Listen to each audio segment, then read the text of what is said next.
चाल बाज ड्रामे की अगली किस्त में आप देखेंगे कि आयशा जो ईशल को जलाने के लिए से बातें सुनाने किचन में आई थी, लेकिन ईशल ने उल्टा आयशा को ही सबके सामने चुप करवा दिया। जिस तरह वो आयशा भाभी का हाथ पकड़कर सब घर वालों के सामने लेकर आई कि आज के बाद आप किचन में कदम भी नहीं रखेंगी। सब घर वाले एकदम से ईशल का लहजा देखकर हैरान परेशान, और आयशा भी चीख पड़ती है कि तुम्हारी हिम्मत कैसे हुई मुझे इस तरह खींच कर लाकर बाहर खड़ा करने की। जिस पर सब घर वालों से ईशल कहती है कि आप बताएं मुझे, इतनी बड़ी खुशखबरी देने वाली है ये इस घर को, इनको तो पूरे 9 महीने आराम करना चाहिए। मैं और अनाया इस घर को संभाल लेंगे। सब ईशल की बात सुनकर मुस्कुरा देते हैं। असद भी इसकी साइड लेता है कि बिल्कुल ठीक कह रही है ईशल, और आयशा को तो समझ नहीं आ रही कि वो इस सब के सामने ईशल को क्या जवाब दे। ईशल आयशा भाभी की बेबसी देखकर मुस्कुराते हुए कहती है, क्यों भाभी, कोई एतराज़ है आपको तो बताएं। अब आयशा जानती थी कि घर वालों के सामने वो ईशल को कुछ नहीं कह सकती, इसीलिए अपने गुस्से को जब्त करते हुए मुस्कुराते हुए जवाब देती है कि नहीं, कोई एतराज़ नहीं। अनाया सब समझ रही थी, अपनी बहन की हालत देखकर इसके चेहरे पर भी मुस्कुराहट आ जाती है। ऐसे में ईशल आयशा को और भी ज़्यादा टीज करते हुए कहती है, तो बस फिर ठीक है, मैं हूं ना आपकी जगह इस घर में सबका ख्याल रखने के लिए, आप बस अपना ख्याल रखें, आराम करें। अब आयशा, जिसे समझ नहीं आ रही कि वो ईशल की बातों पर किस तरह अपने गुस्से को काबू में रखे, सब घर वाले बैठे हैं, अपना इमेज ख़राब नहीं करना चाहती, इसलिए इसके हाँ में हाँ मिलाती है और गुस्से से पैर पटकती अपने कमरे में चली जाती है। समझ नहीं आ रही कि ईशल की इतनी जुर्रत, इसने मेरे साथ ये सब किया, मेरी जगह लेगी इस घर में, छोड़ूंगी नहीं मैं इसे।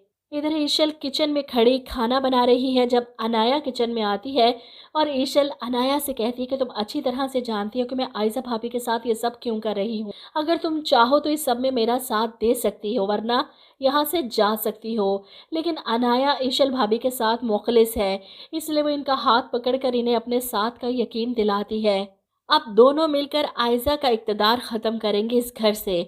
तो शुरुआत तो ईशल कर चुकी, लेकिन अगला सीन बहुत ही मज़े का होने वाला है, जब ईशल सब घर वालों से कहती है कि आयशा भाभी का कमरा ऊपर है, इन्हें इस हालत में सीढ़ियाँ चढ़ने उतरने से परहेज़ करना चाहिए।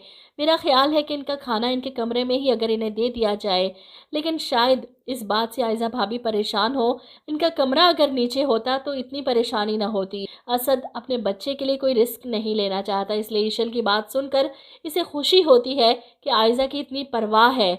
इसने ये सोचा ही नहीं कि आयशा सीढ़ियाँ चढ़ती उतरती है। वो ईशल की बात मानकर आयशा के लिए खाने की ट्रे बनाकर खुद ऊपर कमरे में लेकर जाता है। इसे देखकर आयशा हैरान कि मैं नीचे आ रही थी असद खाना खाने, आप ऊपर क्यों ले आए। ऐसे में असद मना कर देता है कि नहीं, तुम नीचे नहीं आओगी, अब तुम आज से खाना अपने कमरे में खाओगी। ये सुनकर आयशा तड़प जाती है, क्या मतलब असद, अब मैं सबके साथ डाइनिंग टेबल पर बैठकर खाना भी नहीं खा सकती, ऐसा कैसे होगा। जिस पर असद समझाता है कि आयशा, किसी को कोई एतराज़ नहीं, सब खुश हैं, तुम्हारी सेहत की फ़िक्र करते हैं। लेकिन आयशा साफ मना कर देती है कि मैं इस तरह कमरे में बैठकर बीमार पड़ जाऊंगी, प्लीज़ समझने की कोशिश करें। वो अपने हाथ से अपना पूरा घर ईशल के हवाले नहीं कर सकती। ये सब रिश्ते ईशल की तरफ झुकते जा रहे हैं और ये आयशा से बर्दाश्त नहीं हो रहा। इसके साफ मना करने के बाद असद फैसला करता है, तो फिर ठीक है, ईशल सही कह रही थी कि हमारा कमरा नीचे होना चाहिए। मैं ईशल को भेजता हूँ, वो तुम्हारा सामान पैक करने में मदद करती है, हम नीचे आशिर के कमरे में शिफ्ट हो रहे हैं।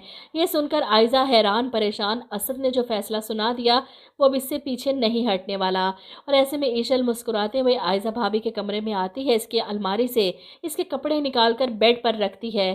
क्या कहा था आपने कि आप मुझे इस घर से नहीं, आशिर की ज़िंदगी से भी निकाल देंगे, और देखें मैंने आज आपको आपके ही कमरे से बेदखल कर दिया।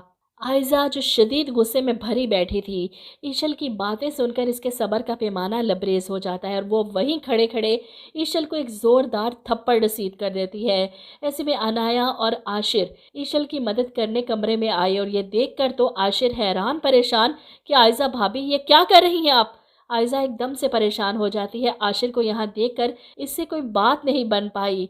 वो चिल्लाता है, आपने ईशल पर हाथ क्यों उठाया, वो तो आपकी मदद करने इस कमरे में आई थी। वो ईशल को अपने साथ लेकर अपने कमरे में चले जाता है, और वहीं अनाया आयशा आपी से कहती हैं कि ये क्या किया आपने। वहाँ बीवी की आंखों से मोटे मोटे आंसू गिरेंगे और आप यहाँ आशिर भाई की नज़रों से गिर जाएंगी। आयशा परेशान हो जाती है कि वो इस सारी सिचुएशन को कैसे संभालेगी। ईशल को पड़ने वाला थप्पड़ आशिर ने अपनी आंखों से देखा है। असद को अगर शिकायत लगा दी तो मुझसे पूछेंगे कि मैं क्या जवाब दूंगी। इसी वजह से वो ड्रामेबाजी करते हुए अपने बेड पर बैठकर शदीद तरीके से रोना पीटना शुरू कर देती है कि असद आएंगे तो इनके सामने कोई बहाना बनाऊंगी कि ईशल ने मुझसे बदतमीज़ी की थी। और वहीं आशिर की आंखें फटी की फटी रह जाती हैं अपनी आयजा भाभी का असल चेहरा देखकर। इस मौके का फ़ायदा उठाते हुए ईशल बुरी तरह से रोते हुए आशिर से कहती है, क्या कसूर था मेरा? असद भाई के कहने पर आयजा भाभी के कमरे में गई थी उनकी पैकिंग में हेल्प करने के लिए। क्या गलती थी मेरी कि इन्होंने मुझे इस तरह थप्पड़ मारा? हर बार तुम्हारी बीवी की इंसल्ट होती है। तुम असद भाई और अंकल के सामने अपनी भाभी के खिलाफ कुछ बोल पाओगे क्या? बताओगे सच? आशिर इस बार खामोश नहीं रहता।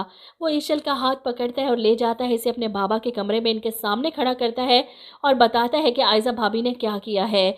बाबा, माना कि ईशल छोटी है, क्या बड़ों को छोटों की इज्जत का ख्याल नहीं होना चाहिए? वो इतना एडजस्ट कर रही है इस घर में, इस घर के लोगों के लिए, आयजा भाभी के लिए, और आयजा भाभी ने क्या किया? इसे थप्पड़ ही मार दिया। ईशल भी आंखों में आंसू लिए अपने ससुर के सामने मासूम बनकर खड़ी रही। और ऐसे में अगर अब भी ये अंकल आयजा भाभी का साथ देंगे कि आयजा तो ऐसा कर ही नहीं सकती, मुझे पूरा यकीन है उस पर, तो फिर मेरा ख्याल है कि आशिर को अपनी बीवी को लेकर यहाँ से चले जाना चाहिए, क्योंकि अभी भी इसके पास वक्त है। अभी भी इसने कोई स्टैंड ना लिया तो अपनी बीवी की मोहब्बत को हमेशा के लिए खो देगा। आप लोग क्या कहते हैं इस बारे में? कमेंट करके ज़रूर बताइएगा।